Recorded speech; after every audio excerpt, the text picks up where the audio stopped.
কোরআনে কারীম বললেন সূরা ওয়াকিয়া, ইন্নাহু লাকুরআনুন শরীফ, না কারীম, ইন্নাহু লাকুরআনুন কারীম।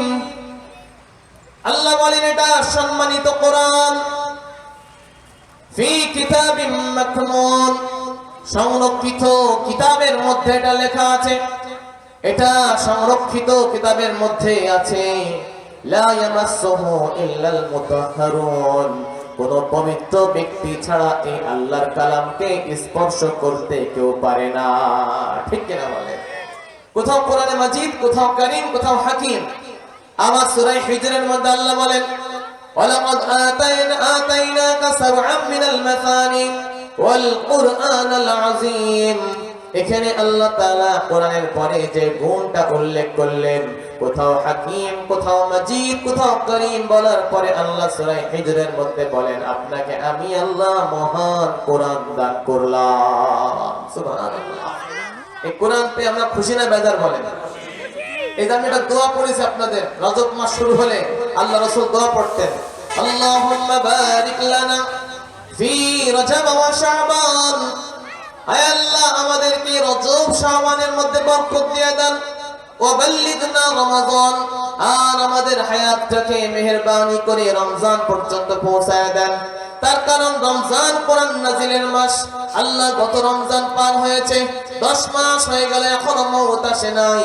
সামনে 2 মাস পরে রমজান দেখা যায়। আল্লাহ যখন এই 10টা মাসের মধ্যে আপনি আমাকে নেন নাই, মেহেরবানি করে বরকতের সাথে 2টা মাস পার করাই দিয়ে আমাকে আবারও রমজান মাস কোরআনের মাসটাকে পাওয়ার তৌফিক দিয়ে দেন। সুবহানাল্লাহ। কারণ এই মাস সম্মানিত মাস। কারণ কি? কোরআনের কারণে।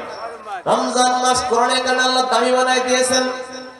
লাইলাতুল কদর কোরআনের কারণে দামি হয়েছে। আমার নবীও কোরআনের কারণে দামি হয়েছেন। মক্কা মদিনা কোরআনের কারণে দামি হয়েছে। কথা বলেন ঠিক কি না? আলেম ওলামাকে সম্মান করেন। আপনারা সকলে নিচে বসেছেন, আলেমদেরকে উপরে চেয়ারের পরে বসিয়েছেন। বলেন এটা কি টাকার কারণে নাকি আল্লাহর কোরআনের কারণে? তাই না? কোরআন কি বলবো আপনাদেরকে, এটা অনেক ভারী কথা। আল্লাহ বলেন ইন্না সানুলকি আলাইকা কুরআনান সাকিলা, হে নবী আমি অচিরেই আপনার পরে ভারী কোরআন ঢালবো। সুবহানাল্লাহ বলেন। এই কোরআন কেমন ভারী একটু চিন্তা করে দেখেন। আম্মা আয়েশা বলেন শীতের রাত্রে লেপের ভিতরে, কম্বলের ভিতরে আমাদের শরীরটা ঘর্মাক্ত হয়ে যায়, কিন্তু রাসূলের শরীরের শীতের মধ্যে আমাদের শরীর ঠান্ডা গরম হয় না। কিন্তু আল্লাহর নবী দেখি তার ঘড়ি শরীরটা ঘর্মাক্ত হওয়ার কারণে শরীর থেকে টপ টপ করে ঘাম বেয়ে পড়ে। তার কারণ হলো ওই মুহূর্তে আল্লাহ পাকের কালাম আল্লাহ তাআলা তার হাবিবের পরে নাজিল করতেছে। সুবহানাল্লাহ। এত ভারী। আল্লাহর নবী যখন উটের পরে চলতেন, ওই সময় যখন কোরআন নাজিল হতো, উট সহ্য করতে পারতো না, 4 হাত পা চারদিকে মেলাই দিয়ে মাটির সাথে বসে পড়তো।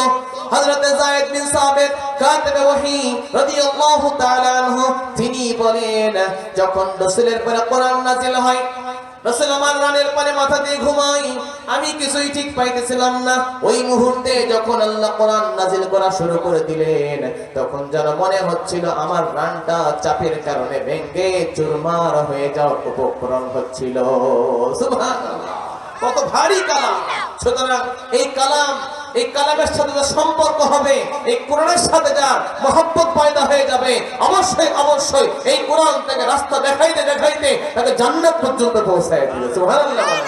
ভাইরা আমার, কোরআন কবে কখন নাজিল হলো?